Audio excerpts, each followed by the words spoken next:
Hi friends, welcome to my channel. ఈరోజు నేను మీకు క్యాబేజీతో ఒక స్నాక్ ఐటెం చేయబోతున్నానండి. క్యాబేజీ హెల్త్కి మంచిది, కానీ క్యాబేజీ తినాలంటే చాలా కష్టం కదండి. కాబట్టి నేను దీన్ని చిన్నపిల్లలు ఇష్టంగా తినే క్యాబేజీ పకోడీ మీకు చేసి చూపిస్తాను. ఈ చేసి చూపించేలోపు మీరు నా ఛానల్ని ఫస్ట్ టైం కానీ చూస్తున్నట్లయితే ప్లీజ్ సబ్స్క్రైబ్ చేసుకోండి ఫ్రెండ్స్.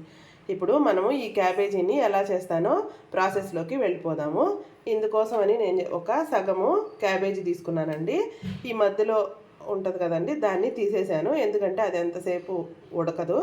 కాబట్టి దాన్ని తీసేసి దీన్ని చిన్న చిన్న ముక్కలుగా కట్ చేసుకుంటాను.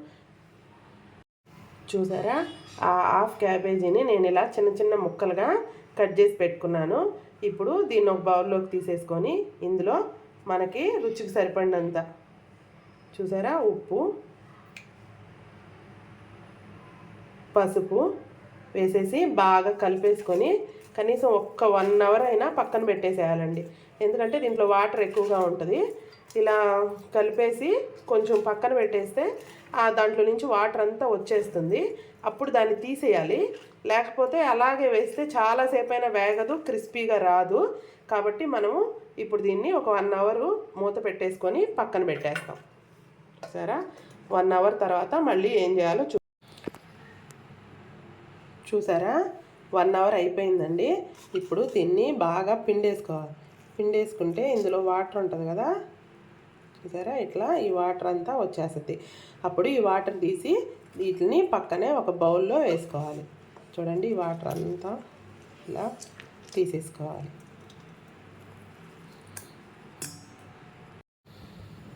ఇట్లా నీళ్ళంతా పిండేసి ఇట్లా పక్కన పెట్టుకున్నానండి.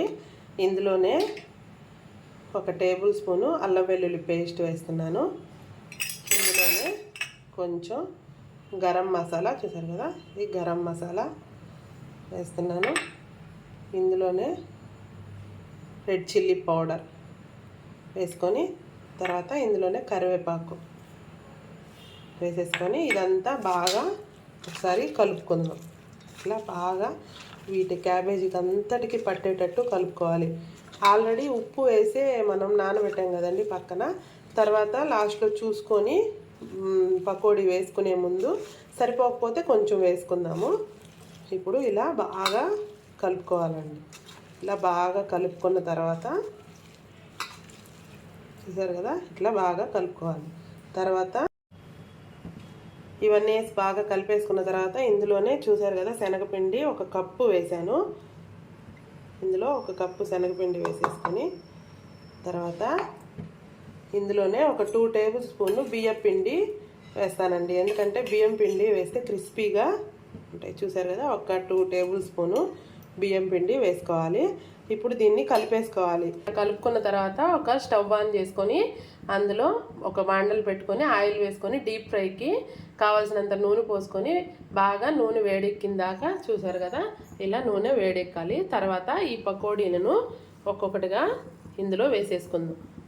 చూసారా, ఇట్లా వేసేసుకోవాలి. ఇట్లా మొత్తం వేసేసుకుందాం. ఇలా మొత్తం మనము ఇట్లా బాండల్లో వేసేసుకొని ఇట్లా ఒక గంటతో అట్ట కొంచెం కలుపుకుంటూ బాగా వేపుకోవాలండి. ఆయిల్లో బాగా డీప్ ఫ్రై చేసుకున్న తర్వాత దాన్ని ఒక చిల్లీలు చిప్ అంటారు కదా, అందులో బాగా వడపోసుకొని ఆయిల్ అంతా పోయిన తర్వాత ఇట్లా సర్వింగ్ బౌల్లోకి సర్వింగ్ చేసుకోవాలండి. 5 మినిట్స్లో ఈజీగా హెల్తీగా ఉండే స్నాక్ రెడీ అయిపోతుంది. క్యాబేజీ వల్ల చాలా హెల్త్ బెనిఫిట్స్ ఉన్నాయండి. డైటింగ్ చేసే వాళ్ళకు కూడా ఈ క్యాబేజీ చాలా ఉపయోగపడుతుంది. ఇలా స్నాక్స్ డైరెక్ట్గా క్యాబేజీ అంటే తినడానికి ఎక్కువగా ఇష్టపడరు కదండి. ఇలా స్నాక్స్ రూపంలో ఇవ్వడం వల్ల చాలా ఉపయోగపడుతుంది. చూసారు కదా, చాలా టేస్టీగా కూడా ఉంటుంది. ఇది ఈవినింగ్ స్నాక్ లాగా తినొచ్చు, లేదంటే పప్పుచారు అట్లా ఉంటుంది కదండి, వాటిల్లో సైడ్ డిష్గా కూడా తినొచ్చు. చాలా బాగుంటుంది. మీరు కూడా ట్రై చేయండి, చాలా బాగా వస్తుంది. ప్లీజ్ నా ఛానల్ని సబ్స్క్రైబ్ చేసుకోండి.